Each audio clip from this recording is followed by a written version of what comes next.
쇄국 정책을 펴던 조선은 1876년 강화도 조약으로 강제로 개항을 하게 됩니다. 조일수호 조규, 흔히 강화도 조약으로 불리는 이 조약에서 일본은 부산 이외의 두 항구를 20개월 이내에 개항하라고 요구했습니다. 1876년 10월 부산이 가장 먼저 개항되었습니다. 이때의 부산항은 지금의 부산항과는 조금 차이가 있습니다. 개항장으로 제공된 곳은 용두산 주변으로 지금의 동광동과 광복동에 해당합니다. 지하철 남포역 부근을 생각하시면 됩니다. 이곳에는 외관이 있었습니다. 조선시대에도 일본 사람들이 조금씩 드나들기는 했던 겁니다. 하지만 정식으로 개항이 되자 그야말로 물밀듯이 일본 사람들이 몰려왔습니다. 일본은 조선을 압박해 거류지를 계속 넓혀 나갔습니다. 바다를 매립하기도 했지요. 일본인 거류지는 점점 넓어졌고 일본식 가옥들이 부산을 채우기 시작했습니다. 1905년 1월 1일 경부선이 개통되었습니다. 개통 당시 종점은 초량역이었고 부산역은 3년 뒤인 1908년에 문을 열었습니다.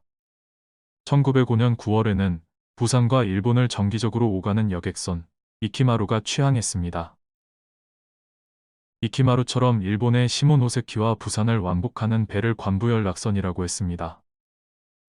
관부는 두 도시의 이름에서 한 글자씩 따온 겁니다. 연락선이 닿는 항구에는 기차역이 있어서 곧바로 내륙까지 연결되었습니다.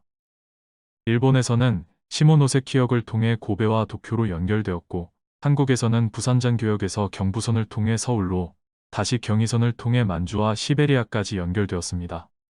일본은 대륙으로 진출하는 발판으로서 부산을 집중 개발했고 그렇게 성장한 도시를 활보하고 다닌 것은 일본인들이었습니다. 1880년 함경남도 원산이 부산에 이어 두 번째로 개항했습니다. 일본이 원산 개항을 요구한 것은 군사적 이유가 컸습니다. 아시아 동쪽 끝까지 노리는 영국과 남진에 오는 러시아에 맞서기 위해 원산을 먼저 차지해야 한다고 생각했던 겁니다. 부산과 원산에 이어 1883년에는 인천이 개항했습니다. 인천의 작은 포구였던 제물포가 개항장으로 정해졌습니다.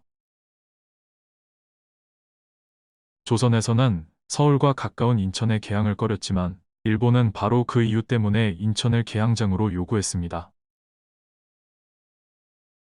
개항 후 제물포에는 일본은 물론 중국과 서구 여러 나라의 조개지가 들어섰고 이국적인 건물들이 개항장 제물포의 풍경을 만들어갔습니다. 외국인들이 조개지에서 건물을 지을 때 자기들 나라에서 하던 방식대로 자신들이 살던 집 모양과 구조로 지었던 거지요. 조선의 관문이 된 제물포에는 외국인들을 상대하는 호텔도 생겼습니다. 1889년 문을 연 대불호텔은 우리나라 최초의 호텔입니다. 제물포에는 성당도 일찌감치 세워졌습니다.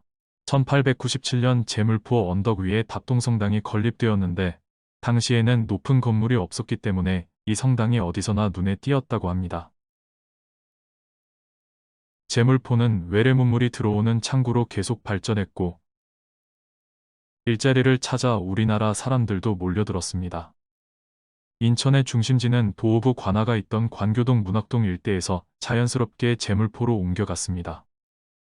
부산, 원산, 인천에 이어 1897년에는 목포가 개항했습니다.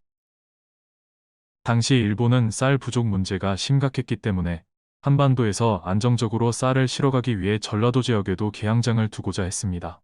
목포는 영산강을 통해 한반도 최대 곡창지대인 호남평야와 연결되었고 중국과 통하는 길목이라는 이점도 있었습니다. 유달산 기슭에 일본 영사관이 설치되었고 그 주변으로 일본인 거주지역이 만들어지기 시작했습니다.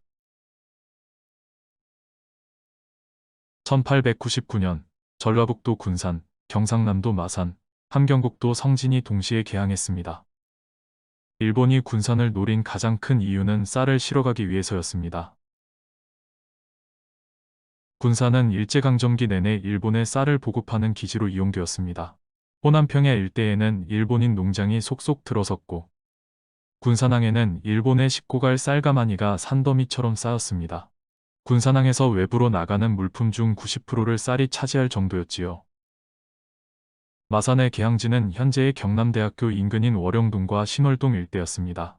마산을 군항으로 개발하려는 러시아와 이를 막으려는 일본이 경쟁적으로 토지를 매입했는데 러일 전쟁에서 일본이 승리한 후 러시아 조계지는 일본으로 넘어가게 됩니다.